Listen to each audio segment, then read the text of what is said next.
비린이들의 멘탈 강화 방송 돈다방 미쓰리 2023년 1월 11일 수요일 방송 시작하겠습니다. 자, 이제 다시 미쓰리의 찌랑찌랑한 목소리가 돌아오고 있습니다. 네, 물론 아직까지 약을 조금 더 먹어야 되겠지만 그래도 상태가 굉장히 빨리 회복되고 있고요.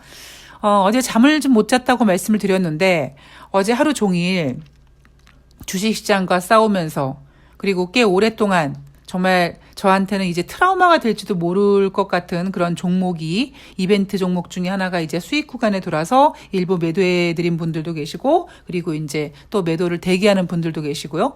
그 시간 속에서 또 계속 그 법원에 조사받으러 나가신 이재명 대표님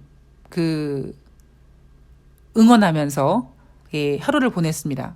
그러니까 7시가 되니까 막 떡실신이 되더라고요.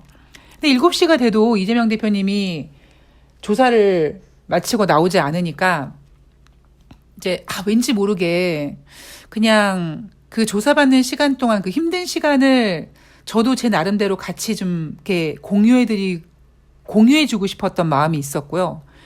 그러다 보니까 계속 막 꾸벅꾸벅 졸다가 잠깐 졸다가 깨고 계속 유튜브 확인하면서 언제 나오실까 기다리면서 잠과 싸웠습니다. 그렇게 10시 반 정도 넘어가니까 이제 이재명 대표님이 조사 잘 받고 나오셔서 차를 타고 내려오시면서 이제 지지자들에게 멋진 포스로 손을 흔들어 주시는 모습을 보고 저는 이제 바로 잠자리에 들었습니다. 제가 어제 들었던 생각은요. 많은 분들께서 슬프다, 속상하다, 눈물이 난다, 뭐 이런 표현을 하셨어요. 그런데 이건 저의 진짜 솔직한 마음을 좀 전하면 제가 이재명 대표님을 진짜 좋아하게 된 계기가 뭐냐면 저 같은 독종이라서 좋아합니다. 독종은요 밟으면 밟을수록 강해지고요. 그리고 웬간한 거는 흔들리지도 않고요. 그리고 어느 정도의 고통은요, 약간 변태처럼 즐깁니다. 그래서, 물론 저는 뭐 이재명 대표님과 비교할 수 없는 그 하찮은 인간이지만, 나름대로 이 바닥에서, 이 증권 바닥에서, 그리고 저를 아는 사람들은 정말 독하다, 독종이다라는 걸로 저는 이미 인식이 되어 있거든요. 근데, 그런 기질을 갖고 있는 사람이요, 가장 힘이 빠질 때가 있습니다.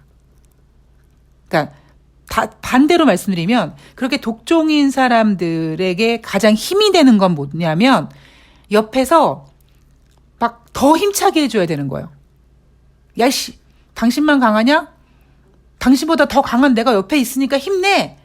이러면은 이게 막 그 에너지가 업이 됩니다. 그런데 반대로 막 나는 막 독하게 가고 있는데 내 옆에 있는 사람들이 막 약해 빠진 모습 보이고 막 한숨 쉬고 이러면 같이 힘이 빠져요.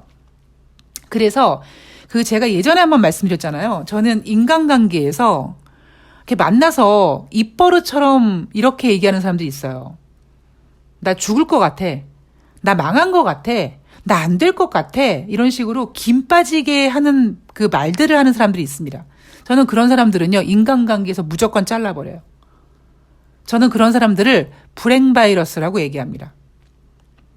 왜냐하면, 어려운 상황 속에서, 어려운 환경 속에서, 옌병할 나는 열심히 막 앞으로 가고 있는데, 주위에서 나보다 더 상태 괜찮은 애들이, 나보다 더 상황 좋고 환경 좋고 이런 애들이, 뭐 죽겠네, 못 살겠네, 힘드네, 이렇게 징징거리면, 진짜 싫거든요. 물론 이재명 대표님은 그렇게 생각하지 않으실 거라고 저는 생각합니다. 제 상황만 말씀드리면. 그랬을 때 강한 사람 옆에 더 강하다라고 응원해 줄 수 있는 그런 사람들이 많이 모여야지만 그 에너지, 시너지가 커집니다.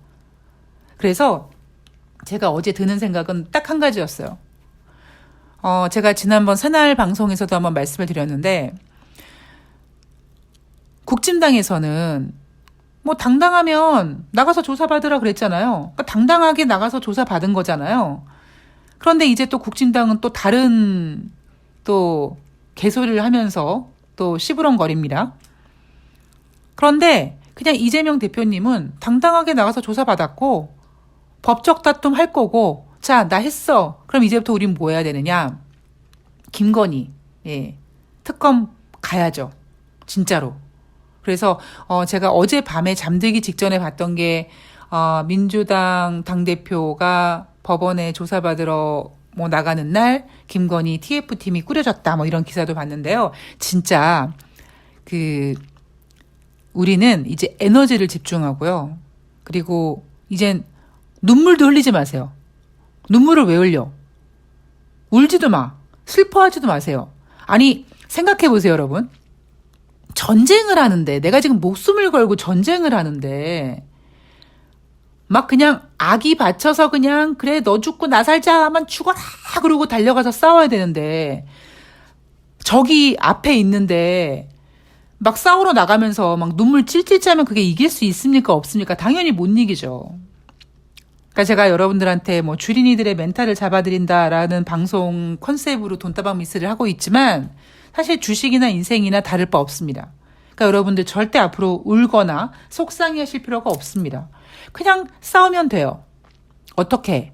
지혜롭게, 노련하게, 상대의 약점을, 상대의 중요한 부분을 집중적으로 공격하고 에너지를 모으고 흔들리지 않고 이렇게 하면 철옹성도 무너지게 되어 있습니다. 그게 전쟁의 법칙입니다.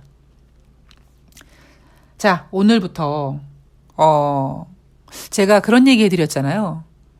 지난번 이재명 그 당시 후보님이었을 때 저는 마음속으로만 조용히 응원을 했지 뭔가 해드린 게 없어서 이번에는 진짜 정말 한번 미쓰리 에너지를 한번 쏟아봐야겠다 이런 각오를 했다라고 말씀을 드렸잖아요. 저는 진짜 어제를 기점으로 진정한 전쟁이 시작됐고 열심히 싸워야 되고 미쓰리가 할 수 있는 영역에서 올해 최선을 다해야 된다라고 다시 한번 마음을 먹었습니다. 그러니까 여러분들께서도 뭐 슬퍼하시거나 속상해하시거나 뭐 한숨 쉬지 마세요. 예, 여러분들이 슬퍼하시거나 속상하시거나 한숨 쉬시면 그거는 안 좋은 불행한 바이러스가 뿜어져 나오는 겁니다. 가열차고 독하게 뭐 SNS라든가 아니면은 뭐 유튜브 같은 데 댓글을 달 때도 강하게 달아주세요. 적은요, 전쟁을 할 때 적이 약해 보이면 그건 이미 그냥 게임이 끝나는 겁니다. 적이 강해 보이면 쉽게 공격을 하지 못합니다. 그래서 여러분들께서 더 강해지셨으면 좋겠다라는 것을 오늘 돈다방 미쓰리에서 먼저 말씀을 드리고 제가 오늘 이렇게 오프닝에 주저리 얘기하는 거는 오늘 별 할 내용이 없다라는 거죠. 자, 1월 10일 화요일 뉴욕 증시는요 상승했습니다. 왜 상승했느냐? 12월 소비자 물가지표 발표를 앞두고 상승했대. 아니 어제는 뭐 또 12월 소비자 물가지표 발표를 앞두고 혼조세였다며요. 그래서 제가 여러분들한테 이런 멘트를 자꾸 하는 이유가 뭐냐면 경제방송을 틀면 앵커가 물어봅니다. 전문가한테. 오늘 뉴욕 증시는 왜 하락했습니까? 오늘 뉴욕 증시는 왜 상승했습니까? 오늘 뉴욕 증시는 왜 혼조세입니까? 그러면 마치 무슨 테이프 틀어놓은 것처럼 네, 이번 주에 소비자 물가지표가 발표가 되는데 소비자 물가지표 발표를 앞두고 혼조세로 마감을 했습니다. 소비자 발표를 앞두고 이날은 상승을 했습니다. 이런 진짜 의미 없는 들어서 도움도 안 되는 얘기를 나불나불거립니다. 그런 모습을 보는 투자자들은 정말 그런 전문가들이 뭔가가 있는 것처럼 굉장히 능력 있다라고 생각을 하게 되는 거죠. 제가 여러분들한테 그러지 마시라고 이런 하찮은 부분까지 하나씩 여러분들께 가스라이팅 해드리고 있는 겁니다. 자, 연준 의원들의 발언. 이날 제롬 파월 연준 의장의 발언이 있었습니다. 연설이 있었는데요. 물가 안정에 대응하는 동안에도 정치적 독립성이 중요하다라고 했습니다. 어제 한 뉴스에서 그런 얘기 하더라고요. 뉴욕 증시가 혼조세로 마감한 이유, 그러니까 1월 9일 월요일 뉴욕 증시가 혼조세로 마감한 이유가 제롬 파월 연준 의장의 뭐 발언을 앞두고 혼조세였다. 또 이렇게 얘기하는 전문가도 있었습니다. 개소리죠. 자, 제롬 파월 연준 의장은 통화 정책에 대한 이야기를 지금 아낍니다. 왜냐하면 다른 연준 의원들, 뭐 연준 부의장 이런 사람들이 아무리 시장에다가 얘기를 해도 뉴욕 증시는 그들의 얘기를 그렇게 비중 있게 다뤄주지 않습니다. 그런데요, 유일하게 제롬 파월 연준 의장의 발언은 굉장히 주식시장이 집중을 합니다. 제롬 파월 연준 의장의 숨소리조차도 집중하는 것처럼 느껴져요. 그런데 지금 이렇게 중요한 시점에서, 왜 중요한지는 여러분들도 아시죠? 이렇게 중요한 시점에서 제롬 파월 연준 의장이 이제 한 20일 정도 뒤에 남아있는, 예정되어 있는 1월달 FOMC 회의를 앞두고 어떤 통화정책에 대한 이야기를 한다? 그런 이야기하면 진짜 제롬 파월 연준 의장은 비응신이죠. 그래서 저는 제롬 파월 연준 의장 연설은 있지만 뭐 중요하게 다루진 않았습니다. 일요일 방송에서도 제가 그런 얘기 드렸죠. 제롬 파월 연준 의장이 뭐 연설이 있는데 라고 그렇게 의미를 두지 않았습니다.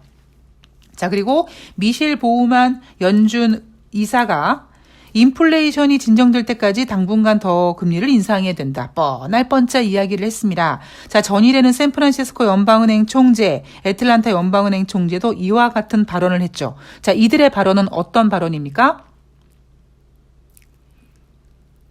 미국의 기준금리 5% 이상 갈 수 있다. 그리고 그 이유는 인플레이션 목표치에 도달할 때까지 금리를 계속 인상해야 되기 때문이다. 이거죠.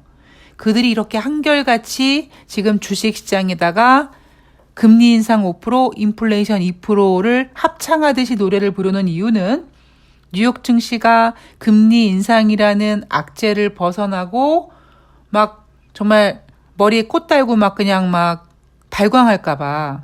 그렇게 발광하면 작년에 연준이 그렇게까지 금리 인상을 열심히 해서 지금 그나마 7.1%까지 잡아놓은 소비자 물가지표를 다시 상승시킬까봐 일부러 시장에다가 금리 인상 5%, 인플레이션 2%라는 수치를 제시하면서 독서를 뿜고 있죠. 재미있는 사실은 뉴욕 증시는 그들의 이야기를 이제는 아웃 오브 안중입니다. 그리고 숨소리까지 지켜보고 있는 제롬 파월 연준 의장은 통화 정책에 대한 이야기를 하지 않고 있고요. 자, 세계은행에서 올해 세계 경제 성장률 기존의 3.0%에서 1.7%까지 하향 조정했습니다. 경기 침체 우려된다라고 했죠. 여러분 지금 이미 경기 침체는 진행 중입니다. 자, 이날 발표된 경제 지표, 미국의 12월 소기업 낙관지수 11월 달 91.9에서 12월 달 89.8로 하락했는데 역사적 평균치가 98이라고 합니다. 그런데 이 98 아래에서 놀고 있는 게 지금 12개월 연속 진행 중. 1년 내내 역사적인 평균 기준선을 이탈해서 하락하고 있다. 자, 미국은 지금 경기 둔화가 가열차게 진행되고 있다. 그리고 11월 도매 재고 전월 대비 1% 증가했습니다. 10월 달에는 0.6% 증가했습니다. 자, 여러분 도매 재고 몇 월 달 거? 11월 달 겁니다. 여러분은 이미 지금 해가 넘어가서 2021년 1월 중순에 살고 계십니다. 자, 11월 도매 재고가 전월 대비 1% 증가한 내용은 무엇일까요? 바로 블랙 프라이데이와 크리스마스 시즌이 있기 때문에 도매 재고를 늘린 겁니다. 단순히 경제 지표가 좋게 나왔다. 와, 좋다. 이렇게 해석할 게 아니라 경제 지표가 좋게 나온 그 시점에 어떤 이벤트가 있는지, 그리고 예를 들면 고용 지표 같은 경우에는 미쓰리가 지금 미국의 고용 지표가 잘 나왔다라고 하는데 그거는 솔직히 잘 나온 것도 아니려니와 잘 나왔다고 해도 그거는 잘 나온 이유가 따로 있다라고 말씀을 드렸죠. 앞으로 경제가 안 좋아질 것을 예상하면 사람들이 적극적으로 취업 전선에 뛰어든다. 그래서 고용 지표가 좋게 나온다. 그리고 미쓰리는 이런 논리로 2019년 거의 세계 유일하게 미국의 금리 인하를 전망했었습니다. 자, 뉴욕 증시 다시 간단하게 정리하고 오늘 방송을 마무리하자면요. 뉴욕 증시는 지금 나쁘게 만들 생각이 없습니다. 즉 다시 말해서 뉴욕 증시를 하락시킬 생각이 없습니다. 그래서 포커스를 경제 지표가 이렇게까지 못 나오고 있음에도 불구하고 이거는 경제 지표가 못 나온다라고 생각하기보다 고용 지표 같은 경우에는 고용 지표가 부진한 지표를 가지고 연준이 금리 인상을 후퇴한다는 식으로 표현을 하죠. 즉 지금 뉴욕 증시는 하락시킬 생각이 없어서 경기 침체냐 아니면 인플레이션이냐, 이 두 가지 큰 핵심 키워드 중에 금리 인상, 인플레이션 쪽에 포커스를 맞춰놓고 어떻게 하면 연준이 금리 인상을 덜 할 수 있을까? 금리 인상을 덜 한다고 하거나 금리 인상을 동결하면 뉴욕 증시가 상승하겠지. 그런데 지금 자꾸 연준 위원들이 시장에다가 인플레이션 2%, 금리 인상 5% 얘기하고 있고 자꾸 연준 위원들이 중시를 꾹꾹 눌러주고 있는데 말이지, 이건 별로 나쁜 신호가 아니다. 진정한 나쁜 신호는 포커스가, 스포트라이트가 경기 둔화 혹은 경기 침체에 비춰지면 문제가 굉장히 심각합니다. 그리고 또 하나 그 이유가 뭐냐면 지금 여러분 1월이잖아요.